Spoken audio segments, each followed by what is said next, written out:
I'm Tina Fordham, and this is the Navigator.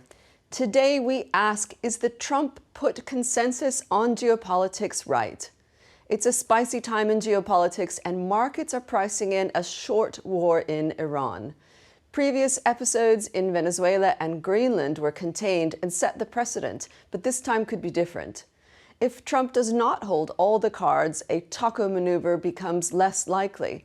And as the geopolitical butterfly effect reigns, we keep our eye on the many elements that could change the Trump put consensus.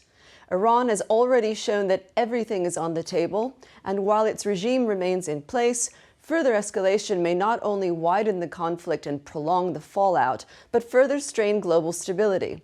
Yet, as we progress through what has already been a long year in geopolitics, investors should remember that it is both a source of headwinds and tailwinds. For all the risks induced by elevated energy prices, the changing nature of safe havens, and supply chain disruptions, there are opportunities to be found in increased defense spending and the race to supply chain sovereignty. A story of winners and losers also emerges after the Supreme Court's IEEPA ruling, as America's trading partners and adversaries assess the impact on White House political capital between now and the November midterms. With the new Section 122 tariffs taking effect, countries who were quick to agree trade deals after Liberation Day are now confronted with a first-mover disadvantage.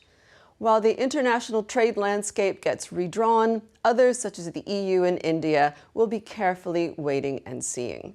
The relentless pace of geopolitical developments is set to continue throughout the year, with no shortage of signposts to keep track of. We are monitoring a range of elections, summits, and developments around the war in Ukraine, and we focus specifically on the Danish snap elections, as Prime Minister Mette Frederiksen aims to capitalize upon the Trump effect after the Greenland crisis and is now headed for comfortable victory. For the foreseeable future, the transatlantic rupture will remain deep. After a year of attempting to flatter and placate Trump, we now expect that the EU will more assertively pursue a policy path to reduce its reliance upon the US, with far-reaching implications for European business.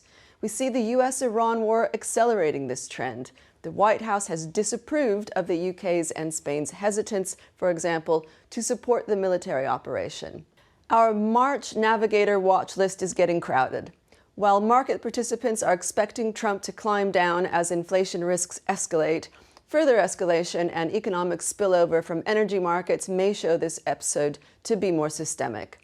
Adding to the geopolitical spice, we also keep an eye out for a potential U.S. move on Cuba.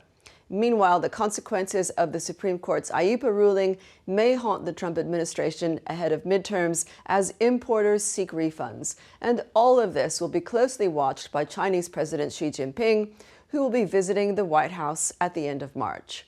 As ever, I'll close with my favorite quote from Louis Pasteur: "Fortune favors the brave, but chance favors the prepared mind." For more of our analysis on this and other geostrategy topics that matter for investors and the C-suite, follow me on LinkedIn and sign up for our free newsletter.